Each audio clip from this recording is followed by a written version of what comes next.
Alhamdulillah, salatu wassalamu ala rasulillah Sayyidina Maulana Muhammad ibn Abdillah wa la hawla wa la quwwata illa billah, amma ba'du. Bapak Ibu hadirin rahimakumullah. Pertama-tama marilah kita bersyukur kepada Allah Subhanahu wa taala dan mengucapkan alhamdulillah karena pada siang hari ini di bulan yang istimewa, di bulan Ramadan yang berkah ini, kita diberi kesempatan oleh Allah Subhanahu wa taala untuk berkumpul di Masjid Al-Ijtihad dalam rangka mengikuti kajian Ramadan yang diselenggarakan oleh DKM Masjid Al-Ijtihad. Mudah-mudahan berkumpul yang kita pada siang hari ini terhitung sebagai amal soleh, dan mudah-mudahan mendapatkan ilmu yang bermanfaat. Amin Allahumma. Shalawat wa salam mari kita aturkan kepada junjungan kita Nabi Agung Muhammad Sallallahu Alaihi Wasallam. Biqauli Allahumma salli ala Sayyidina Muhammad wa ala ali Sayyidina Muhammad. Mudah-mudahan kelak nanti kita mendapatkan syafaat beliau kelak nanti di dunia dan nanti juga di akhirat. Amin Allahumma. Alhamdulillah Bapak Ibu yang kami hormati, pada siang hari ini merupakan hari pertama saya keluar dari persembunyian di goa. Karena biasanya kalau bulan Ramadan saya tidak kemana-mana, saya di rumah saja. Tapi Ustaz Bayaki sudah 1 bulan kemarin sebelum puasa, waktu saya di Madinah kalau nggak salah, saya mendapat WA, dapat jadwal untuk mengisi kajian pada siang hari ini. Nah, kalau puasa-puasa saya biasanya hibernasi, Pak. Maka mohon maaf suara saya pelan, bukan karena lapar, tapi karena baru berbangun tidur. Jadi masih apa namanya, kurang begitu melek, separuh-separuh nyawa saya kalau puasa. Memang berat puasa itu. Berat apa enggak, Pak? Enteng kayaknya, Masya Allah, luar biasa sekali. Berat karena harus menahan segala, menahan makan, menahan minum. Dan ini luar biasa sekali. Masjid Al-Ijtihad selama 1 bulan hampir mengadakan kajian-kajian yang menambah bulan puasa menjadi berkah. Bapak Ibu yang kami hormati, siang hari ini di kajian Ramadan ini saya mendapat jatah 1 tema yang menarik sekali. 1 tema yang memang saya geluti dari dulu. Karena kebetulan saya dari UIN, Sunan Kalijaga di Yogyakarta, S1 saya habis untuk mengkaji tema ini, tema tentang Al-Quran. Karena saya S1 di jurusan ilmu Al-Quran dan tafsir di UIN Sunan Kalijaga Fakultas Ulumuddin, dan sehariannya di Pondok Pesantren Al-Munawwir Krafia yang juga berinteraksi dengan Al-Quran. Maka mungkin Ustaz Bayaki mendapat bocoran background saya, maka saya dikasih tema ini, tema yang berjudul Al-Quran dan Ramadan. Yang pertama, Bapak Ibu, saya mau mengutip sebuah kata mutiara yang pernah disampaikan oleh Ustaz Muhammad Quraisy Shihab dalam mukadimahnya di Membumikan Al-Quran, bahwa beliau bilang bahwa Al-Quran adalah jamuan, Al-Quran adalah hidangan, jamuan yang diberikan oleh Allah Subhanahu wa taala untuk kita semua, untuk manusia. Tidak peduli itu manusianya Islam maupun non-Islam, Al-Quran adalah jamuan. Beruntunglah orang yang memakan jamuan itu, atau minimal bisa mencicipi jamuan itu untuk dikonsumsi, untuk dipraktikkan dalam kehidupan sehari-hari. Maka Bapak Ibu, akan kita temukan banyak orang dalam sehariannya, dalam kehidupannya, dalam rekod akademiknya memang dihabiskan untuk mengkaji Al-Quran. baik dari golongan orang Islam, tentu dari golongan akademisi Islam, UIN, maupun non-Islam. Kita temukan di Jerman, mungkin kalau yang pernah kita ketemu di UIN Sunan Kalijaga dulu ada Angelika Norwich, seorang oksidentalis dari Jerman yang dalam keseharian dan kehidupannya didedikasikan untuk mengkaji Al-Quran, terutama pasca manuskrip di Masjid San'a Yaman terjadi runtuh di salah satu bangunan masjidnya, kemudian ditemukan manuskrip Al-Quran. Ada yang orientalis, orang yang nyinyir terhadap ajaran Islam, kemudian mencari-cari kesalahan daripada Al-Quran. Banyak. Karena saking banyaknya ini membuktikan kemukjizatan Al-Quran. Semakin satu kitab itu dikaji dari berbagai golongan, semakin berisi kitab itu. Tanda bahwa suatu karya itu bagus itu adalah dikaji oleh beberapa golongan. Sholih likulli zaman wa makan. Ini Al-Quran. Al-Quran selalu benar setiap zaman dan setiap waktu. Sholih likulli zaman wa makan. Maka Al-Quran selalu menantang dirinya, menantang kepada orang selain di luar Al-Quran. Dalam beberapa ayat ada satu firman, am yaqulu naftarah qul fa'tu bisuratin mithlihi wa da'u man istata'. Kalau ada orang bertanya apakah Quran ini benar,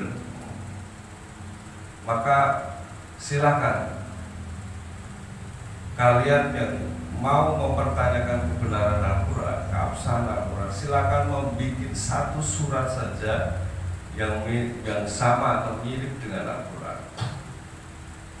Ini ada 3 ayat yang menantang semua manusia dari mulai Nabi Muhammad sampai sekarang, sampai kiamat, menantang semua manusia untuk bikin satu surat saja seperti Al-Quran. Tapi sampai sekarang belum ada yang bisa. Belum ada yang bisa. Dulu ada di zaman Nabi, ada yang bikin mirip-mirip surat Al-Fil,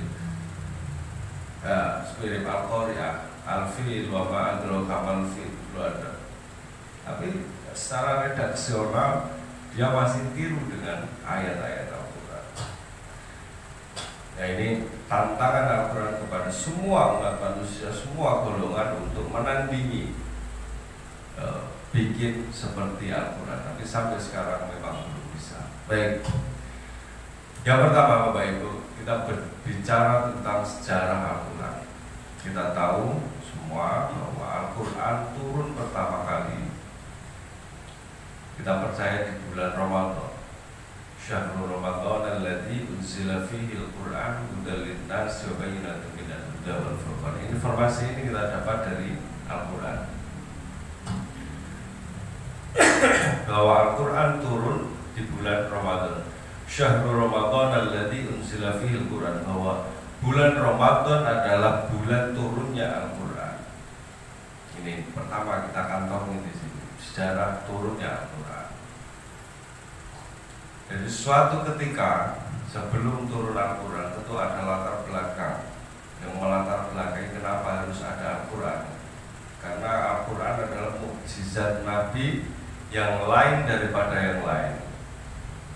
Kalau kita lihat misal Nabi sebelum Nabi Muhammad itu mukjizatnya luar biasa, wah, bikin kagum, bikin decak kagum.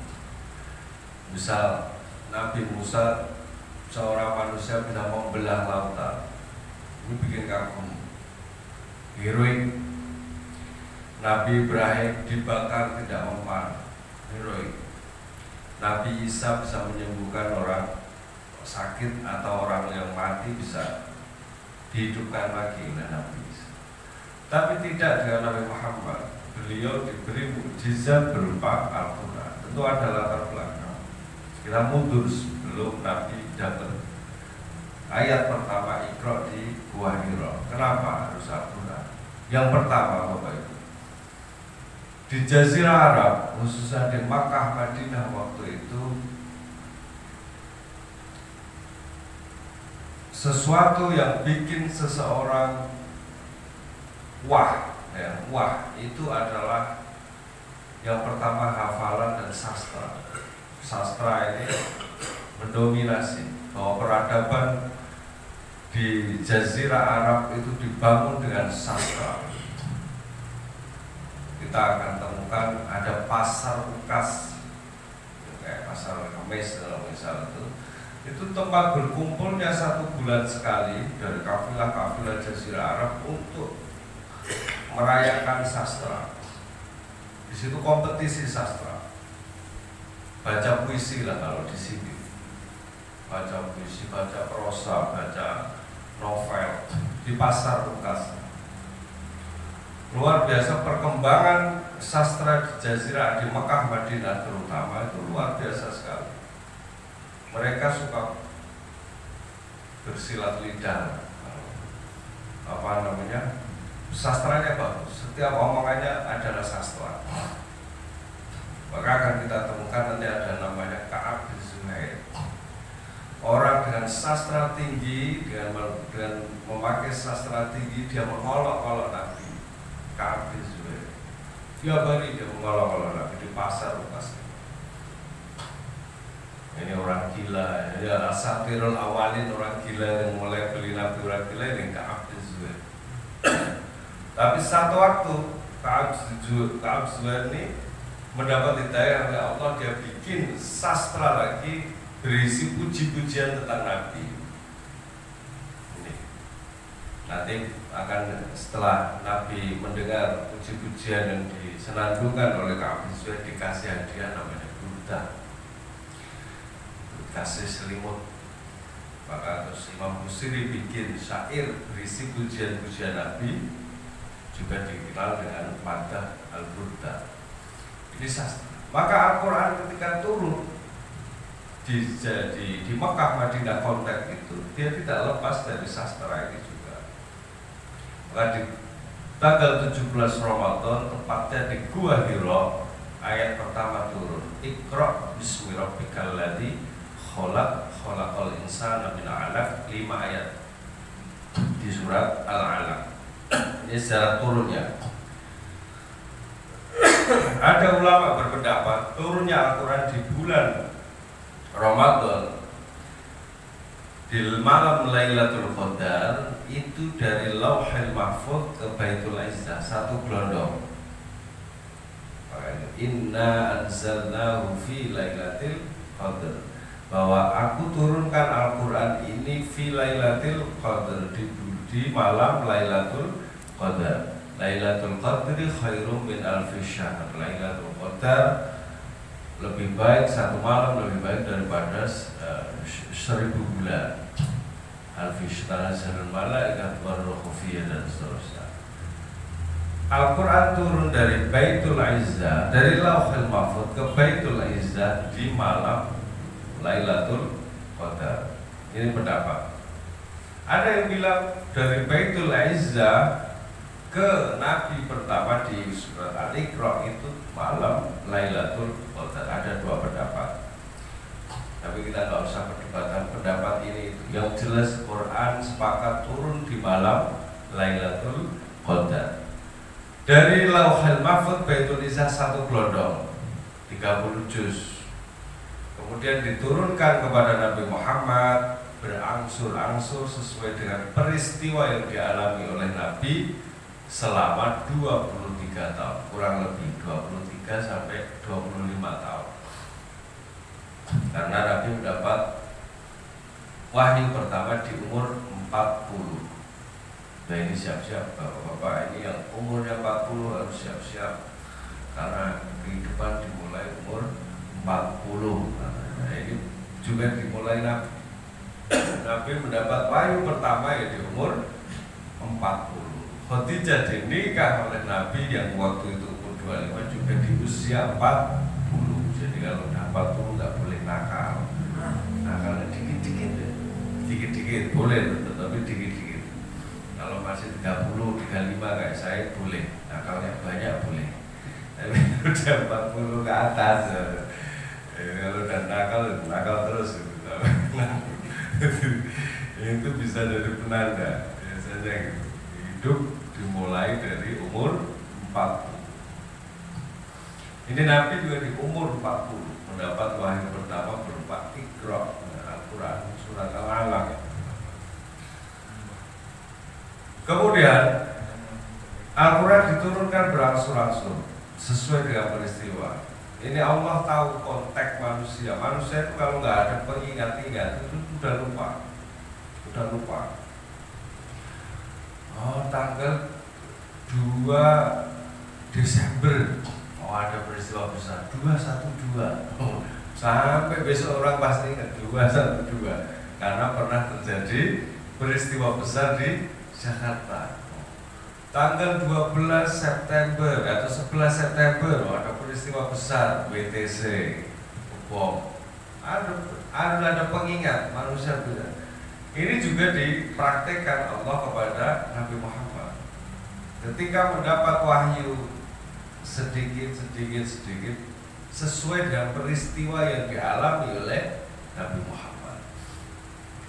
Ya, Iqra ayat pertama yaitu mencengangkan karena Nabi itu tidak bisa baca, tidak bisa tulis. Wakilah ummi, Nabi ummi artinya tidak bisa baca dan tidak bisa nulis. Ada dua pendapat, bisa baca tapi pelgak-pelguk atau bisa nulis tapi tulisannya kurang bagus. Sama seperti kita kalau lihat ada anak kecil nulis bisa, tulisanmu kok jelek padahal bisa nulis. Nah ini ada dua pendapat juga tentang umminya Nabi. Ayat pertama Iqra ya Muhammad, Iqra ya Muhammad, Iqra bismi rabbikal ladzi khalaq. Ma ana biqari'in, kata Rasul, kata Nabi Muhammad waktu itu. Saya tidak bisa baca, kamu suruh baca. Jibril sambil ketakutan karena Nabi di Gua Hira. Kita ke Gua Hira, kita yang pernah naik. Saya beberapa kali ke Mekah tapi nggak pernah naik karena lumayan tinggi. Saya tahu dari YouTube. Dari YouTube ada bagaimana kondisi Gua Hira. Memang sempit dan kalau kita lihat kalau di atas itu bisa kelihatan semua area Mekah. Kawasan Mekah itu kelihatan semua ketika kita di Gua Hira. Ketika Nabi bertahan terus di situ. Jadi Iqra ma Nabi Qori. Nabi nggak bisa baca, nggak bisa. Kemudian ketakutan pulang balik ke rumah. Kemudian diselimuti oleh istri tercinta beliau Sayyidah Khadijah Kubra. Kemudian tidur. Subuhnya dapat wahyu lagi. Ya ayyuhal mudaththir, wahai orang yang berselimut. Nabi berselimut. Ya ayyuhal mudaththir, qum fa'anzir. Bangunlah, beri peringatan kepada kaum. Rabbuka fakabbir, dan seterusnya. Ini turun sesuai dengan peristiwa yang dialami oleh Rasulullah SAW. Maka Bapak Ibu, kalau kita melihat secara Nabi Muhammad, pertanyaannya, belajar membaca Al-Quran, belajar Al-Quran kira-kira umur berapa? Umur 40. Nabi Muhammad belajar Al-Quran umur 40. Bayangin, umur 40 itu ya di atas saya 5 tahun, 6 tahun. Jadi udah lumayan tua, lumayan, udah anak 2, anak 3, 4, 3. Dan yang pertama SMP, kira-kira kalau Indonesia. Jadi Nabi Muhammad belajar Al-Quran, mendapat wahyu pertama di umur 40. Kalau kita bercermin di turunnya Al-Quran ini, kita akan malu. Di umur 40 kita belajar Al-Quran, malu. Orang umur 40 di Indonesia malu belajar Al-Quran karena ternyata TPQ itu diisi anak-anak kecil. Ini kita malu. Kalau kita belajar kepada Nabi Muhammad, kita nggak pernah malu. Di usia berapa pun kita belajar, kita tetap pantas belajar kalau kita belajar Al-Quran. Karena Nabi Muhammad umur 40 baru belajar membaca Al-Quran. baru hafal. Sampai umur nanti 63 tahun Nabi belajar baru khatam. 23 tahun Nabi mengkaji Al-Qur'an sesuai dengan peristiwa yang dialami. Kemudian setelah kita step pertama ya sejarah turunnya Al-Quran, kita bergeser sedikit tentang sejarah penulisan Al-Quran, kodifikasi Al-Quran, hingga sampai Al-Quran dalam bentuk mushaf ini sampai kepada kita. Di zaman Rasulullah Al-Quran masih berserakan loh. Inna nahnu nazzalna dzikra wa inna lahu lahafidz, bahwa Al-Quran itu turun dan dijaga oleh Allah melalui manusia juga, melalui hafalannya Allah. Kemudian di zaman Rasulullah ada sahabat-sahabat yang menulis, tapi masih di dalam pelepah kurma, tulis di kulit onta, di tulang, di kertas bagian kecil ada yang kertas, masih berserakan. Artinya apa? Sampai Nabi Muhammad wafat Al-Quran belum ada. Mushaf Al-Quran belum ada. Baru ada nanti di era Abu Bakar. Ada satu peristiwa yang menandai, yaitu perang Yamamah.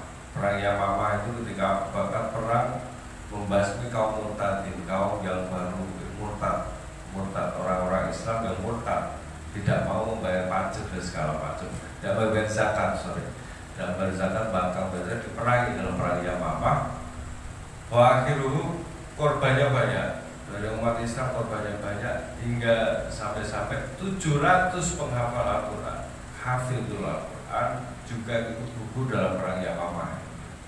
Maka banyak sahabat yang mengusulkan kalau ini tidak segera ditulis, maka Al-Quran bisa bernasib sama dengan kitab suci yang lain, hilang. Maka orang pertama yang mengusulkan itu adalah Umar bin Khattab.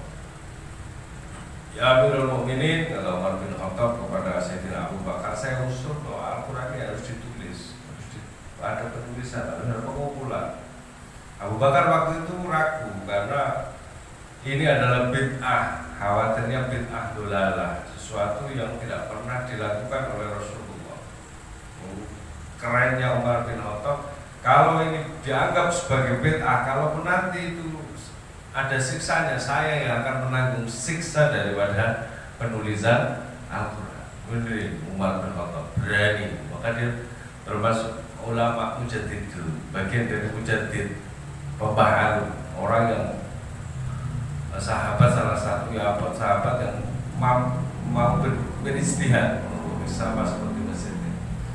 Yang beristihad itu mau Umar bin Khattab pertama kali, termasuk tarawih 20 umat. Akhirnya Abu Bakar dipaksa mengumpulkan Al-Quran, membuat mushaf Al-Quran, terkumpul di era Abu Bakar.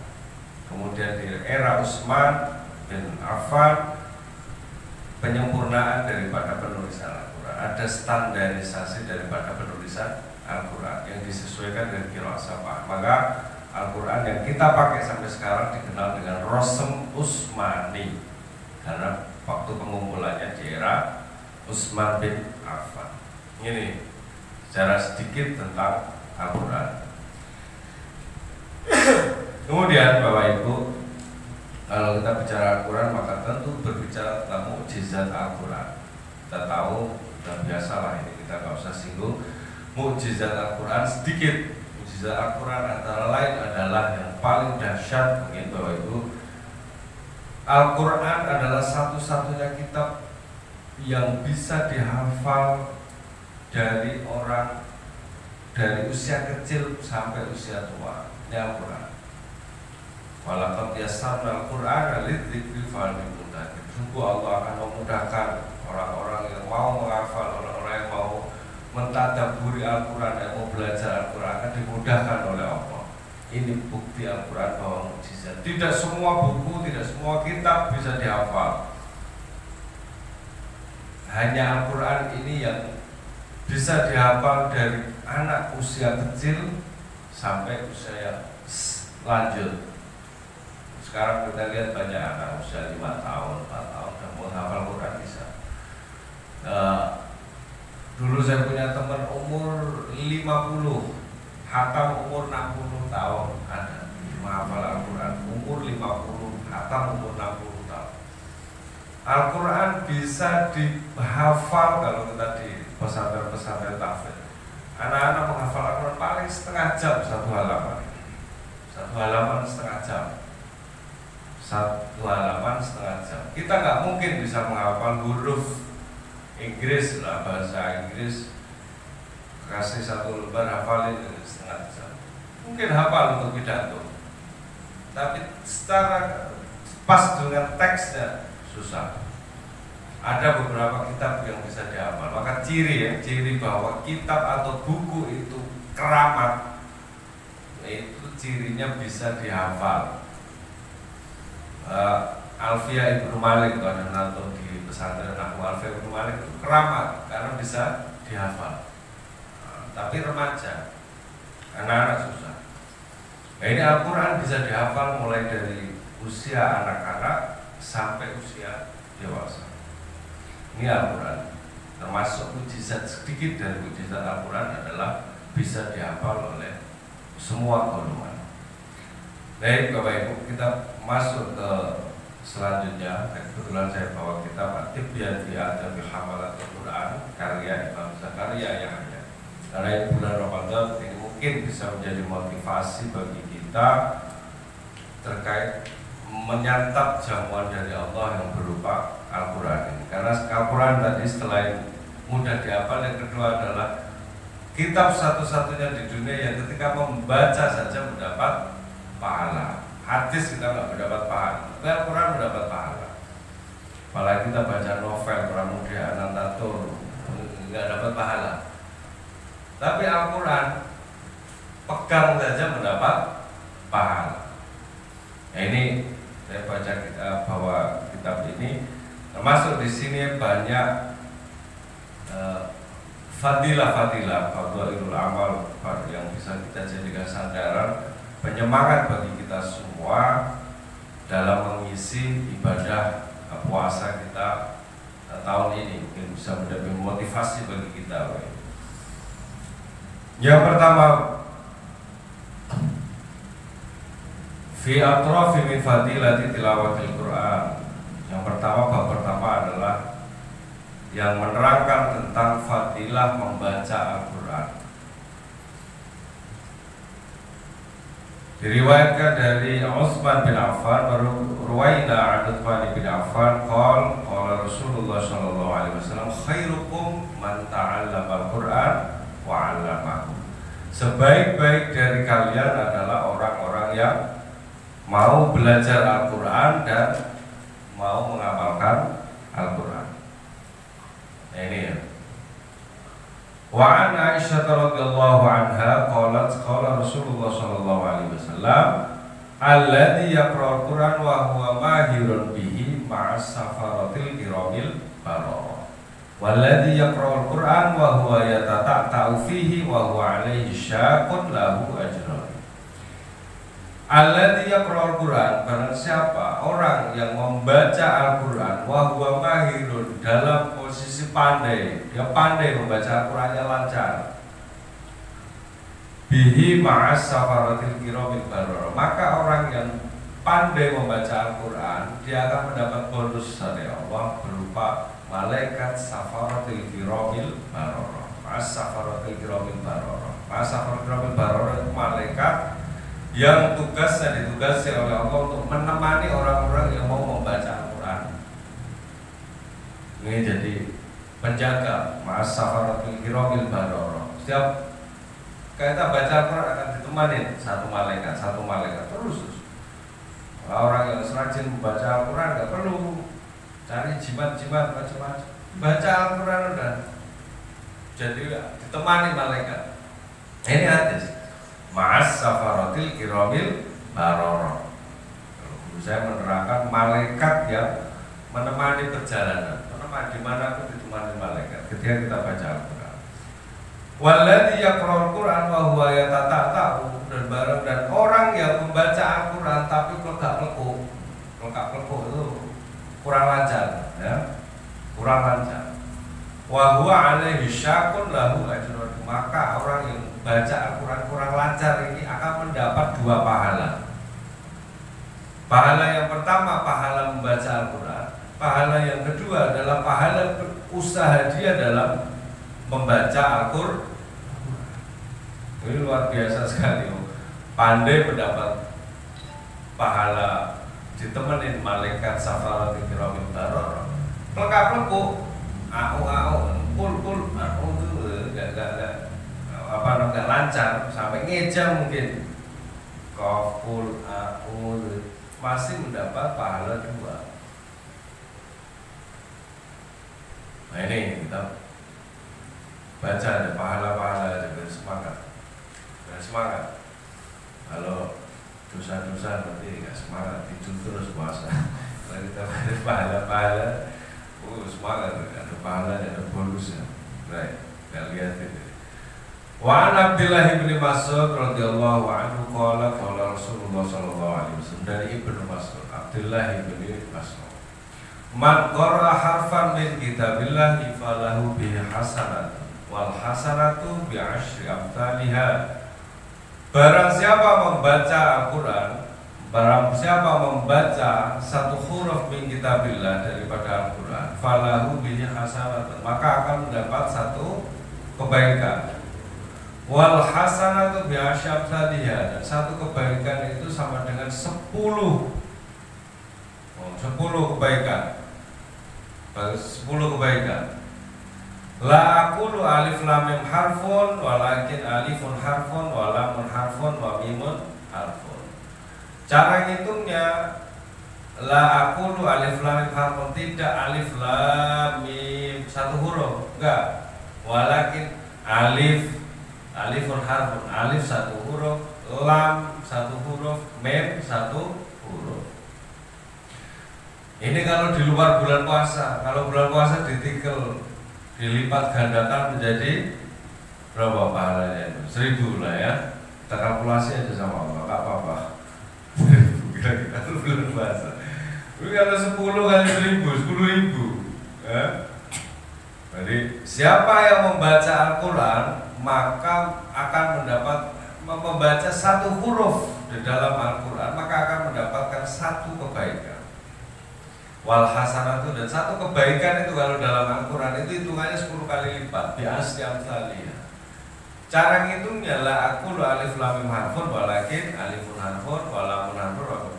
Cara ngitungnya tidak alif lam mim satu huruf, tidak, tapi alif satu huruf, lam satu huruf, mim satu huruf. Alif lam mim berarti dapat 3 kebaikan, berarti 30 kebaikan.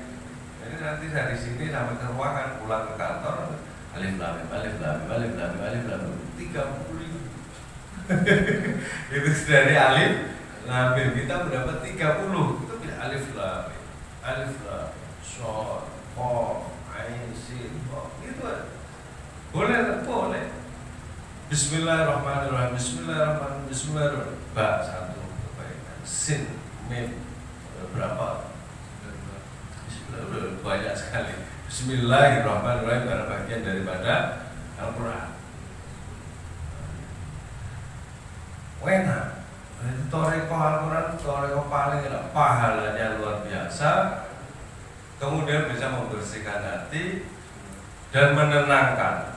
Al-Quran itu menenangkan. Kalamul khatimullah yumallu sama'u.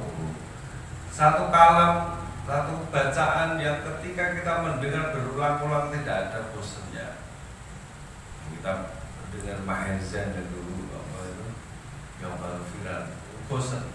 Sebulan kita dengar itu bosan, pasti bosan. Atau lagu apa Metallica, Unforgiven 1, 2 itu bosan.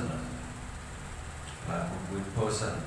Lagu baru siapa kita dengar aja seminggu kita dengar terus bosan. Tapi beda dengan Al-Quran, kalamun qadimullah yumallu sama. Kita dengar berkali-kali, beribu-ribu dari mulai kita lain sampai sekarang sampai nanti mati, nggak pernah bosan. Nah, ini Al-Quran. Nah, pahalanya luar biasa sekali untuk membersihkan keraknya kita, kerak hati ada hijabnya. Itu cara membersihkan diantaranya adalah dengan membaca. Enggak perlu paham maknanya. Kita dengar lagu bahasa Inggris nggak paham maknanya bisa. bisa enak. Al-Quran nggak perlu paham apa gunanya baca Al-Quran kalau nggak ngerti maknanya. Baca aja udah susah, karena kita orang Jakarta lahir dengan bahasa Indonesia atau bahasa Jawa atau bahasa Sunda. Kita bisa alhamdulillahirabbil alamin udah mending. Ya, alhamdulillahirabbil alamin. Kalau orang Jawa, kalau orang Sunda fa jadi pak, ya. Nggak apa-apa. Karena kita orang Indonesia susah. Belajar Al-Quran kalau begitu susah. Saya Fatihah itu sebulan. Itu tiap 2 kali pertemuan sehari. Karena kita bukan lahir dengan berbahasa Arab. Nggak perlu paham maknanya, baca aja dapat paham. Nggak usah baca, kita seneng aja. Kita cium Al-Quran dapat paham. Kun aliman au muta'alliman au mustami'an au muhibban. Jadilah orang yang belajar Al-Quran, membaca, belajar.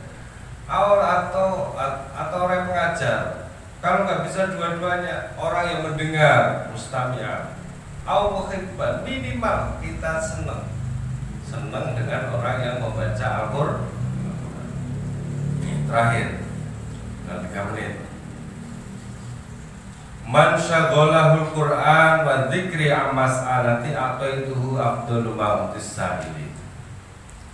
Barang siapa, ya, man syaghalahul Qur'an, barang siapa dalam kesehariannya disibukkan dengan Al-Quran, wa dzikri am mas'alati, sampai sibuknya dengan Al-Quran, tiap hari baca Al-Quran, terus dikerja Al-Quran, baca Al-Quran, sampai tidak sempat meminta kepada Allah kebutuhannya, sampai tidak sempat minta uang, minta rezeki, minta macam-macam urusan dunia.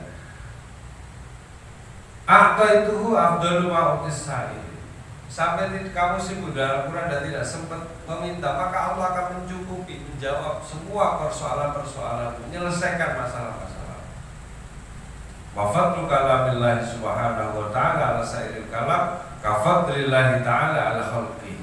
Ini perumpamaan keutamaan Al-Quran, ya, ala sairil kalam, di antara semua kitab-kitab, semua ucapan-ucapan, semua omongan-omongan, itu seperti utamanya Allah atas makhluknya. Luar biasa. Keutamaan Al-Quran dibanding dengan semua kitab-kitab yang lain, dibanding dengan omongan-omongan yang lain, kalam-kalam yang lain, itu seperti keutamaannya Allah atas makhluknya. Nah, Al-Quran itu seperti tingkat derajat daripada yang lain. Alhasil bahwa itu yang kami hormati, ini keutamaan-keutamaan yang penting tadi saya sebutin, jamuan-jamuan yang bisa kita nikmati ketika kita bersentuhan dengan Al-Quran. Masih ada banyak hadis-hadis fadhailul Quran, keutamaan Quran, mungkin lain waktu kita akan bisa singgung. Alhasil ada banyak jamuan yang bisa kita nikmati melalui Al-Quran, melalui thariqah Al-Quran. Apapun kita bisa dapatkan di situ, ilmu pengetahuan bisa kita dapatkan di situ, kesehatan bisa dapatkan di situ.